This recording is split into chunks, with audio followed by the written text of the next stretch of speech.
दर्पण से राजकुमार भारती का सभी दर्शकों को नमस्कार। और मेरे साथ हैं बीजेपी पार्टी से प्रदेश प्रवक्ता राजेंद्र गुप्ता। नमस्कार करें साहब।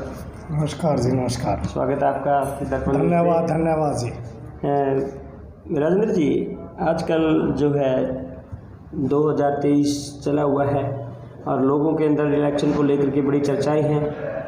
तो चर्चाओं में काफ़ी जो है दाएं बाएं से आवाज़ आ रही है बीजेपी और कांग्रेस की। क्या लगता है आपको? राजकुमार जी, भारतीय जनता पार्टी का कद इतना बढ़ चुका है कि आज विश्व के अंदर सबसे बड़ी पार्टी है। आज माननीय मोदी जी की सरकार में 2014 के बाद छोटे वर्ग को, कमेरा को, गरीब को, किसान को, व्यापारी को जो प्रकार की फैसिलिटी दी है, शायद पिछले 70 सालों में आज तक इतिहास रहा है कभी नहीं मिली। बात अगर आप करते हो प्रांत की, हरियाणा प्रांत की, हरियाणा प्रांत के अंदर भारतीय जनता पार्टी के माननीय अध्यक्ष श्री ओम प्रकाश जी धनखड़, जिन्होंने 2020 के अंदर अपना पद ग्रहण किया था, उन्होंने पद ग्रहण के समय एक बात कही थी पहले भाषण के अंदर कि गुजरात और मध्य प्रदेश के संगठन से भी मजबूत हरियाणा का संगठन ओम प्रकाश धनखड़ बनाएगा। और वो आज इस बात पर खरे निकले। मैं ये बात दावे से ठोक कर कहता हूँ कि आज हरियाणा के अंदर उनकी देन से, उनकी मेहनत, उनकी लगन से 3,71,000 तो हमारे पन्ना प्रमुख बन गए हैं। पन्ना प्रमुख का मतलब है 15 परिवारों के पीछे एक पन्ना होता है, उसका प्रमुख। हमारे 3,71,000 तो पन्ना प्रमुख बन गए हैं।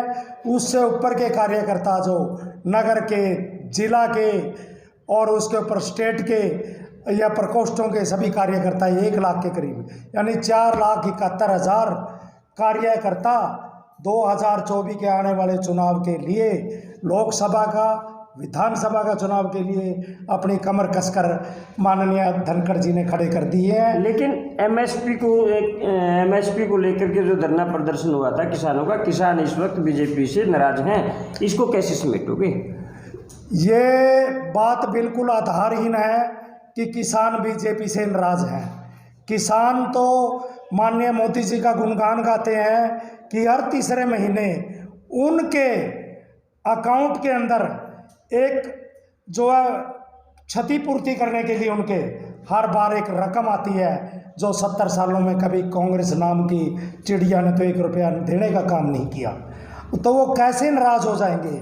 हाँ, ये कहीं न कहीं किसान इस बात को लेके, जैसे आपने दूसरे पत्रकार भी पूछ रहे थे, बोला जब संख्या तो इनकी है हरियाणा के अंदर 27-28% के लगभग जाट हैं, तो ये शायद इनके मन में ये बात कहीं पे खटक रही है कि मैंने जाट का तो नाम नहीं लिया सर, मैंने किसानों की बात की है। किसान भारतीय जनता पार्टी से कोई नाराज नाम की चीज़ ही नहीं है कि जितना भारतीय जनता पार्टी ने किया है किसानों के लिए, छोटे कर्मचारियों के लिए, मजदूर वर्ग के लिए, चाहे वो राशन की बात हो, चाहे बच्चे पढ़ाने की बात हो, चाहे उनको सब्सिडी देने की बात हो, किसी प्रकार की फैसिलिटी हो, बैंकों के अंदर पढ़ने वाले बच्चों के पैसे या राशन के पैसे या राशन हर प्रकार का हर समय उपलब्ध मिलता है। कोई इसके अंदर ठग्गा बग्गी नहीं, सारा सिस्टम ऑनलाइन किया हुआ है। इस ऑनलाइन की वजह से लोग कितने परेशान हैं आप जानते हैं गुप्ता जी?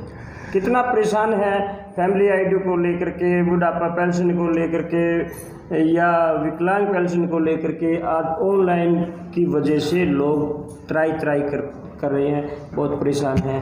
तो इसकी तरफ जो है सरकार जो योजनाएं तो बनाती है, लेकिन कहीं ना कहीं योजनाएं विफल हो जाती हैं। इसके ऊपर क्या कहोगे आप? पत्रकार महोदय, आपका ये बात जो कह रहे हो, कहीं न कहीं पर इस बात को अगर हम जोड़ के देखें, कोई भी हम नया कार्य करते हैं, उस नया कार्य को समझने के अंदर जनता को या आम आदमी को या मतलब पढ़े लिखे को भी एक बार समय लगता है।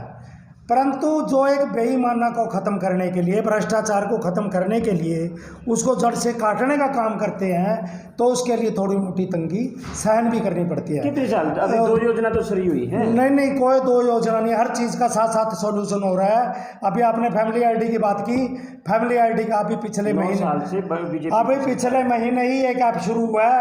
आप घर पर बैठ के ही उस ऐप को खोल के अपनी फैमिली आईडी को दुरुस्त कर सकते हैं। नहीं होती, दुरुस्त कर सकते नहीं हो हैं। सकती। ये सिर्फ जानबूझ के अफवाह फैलाने का काम करते हैं। और जो आप बात अभी कर रहे थे कांग्रेस पार्टी की, कि हुड्डा कह रहा है कि मैं सरकार बनाऊंगा। अरे बाप और बेटे के से सरकार नहीं बनती, सरकार लोगों के मत से बनती है, पार्टी का स्टैंड से बनती है। कांग्रेस पार्टी जिसका एक तो पहले शैलजा जी अध्यक्ष रही है, वो बेचारी कार्यकारिणी नहीं गठित कर सकी, पूरा समय निकल गया। दूसरे उद्यमान जी आए हैं, उन्होंने आज तक बेचारों की हिम्मत नहीं हुई कि कांग्रेस की कार्यकारिणी भी बना दे। और जबकि भारतीय जनता पार्टी के अध्यक्ष ओम प्रकाश धनखड़ ने वो फौज खड़ी कर दी 4,71,000 कार्यकर्ताओं की। किसको कहते हैं 4,71,000 कार्यकर्ता? क्या लोकसभा और विधानसभा के अंदर एक एक वोटर को हाथ जोड़ के वो घर से ले जाने का काम करेंगे और भारतीय जनता पार्टी के पक्ष में वोट करवाने का काम करेंगे? तो क्या लगता है आने वाले विधानसभा चुनाव में 2024 में जो विधानसभा चुनाव होगा उसमें आप कितने सीटों से जीतने की उम्मीद रखते हैं? भारतीय जनता पार्टी की केंद्र के अंदर सरकार, मैं ये दावे से के कहता हूं कि पहले से ज़्यादा सीटें बढ़कर आएगी और हरियाणा के प्रांत के अंदर बिल्कुल अपने बलबूते पर भारतीय जनता पार्टी सरकार बनाएगी। इसमें कोई दो राय नहीं है। आप ये चुनाव के समय आप बात कर लेना, पत्रकार महोदय, बिल्कुल सच्चाई हो। तो बीजेपी कार्यालय से राजेंद्र गुप्ता प्रदेश प्रवक्ता थे हमारे साथ। इन्होंने बताया कि मैं दावे के साथ करता हूं कि आने वाले विधानसभा चुनाव में बीजेपी की सरकार बनेगी और बीजेपी जो आज तक कार्य कर रही है वो बिल्कुल बलबूते एक अहम मुद्दे पे कार्य कर रही है और किसी भी कार्य में अभी तक किसी भी तरह की कोई त्रुटि नहीं है। तो राजकुमार भारती को दे इजाज़त। नमस्कार।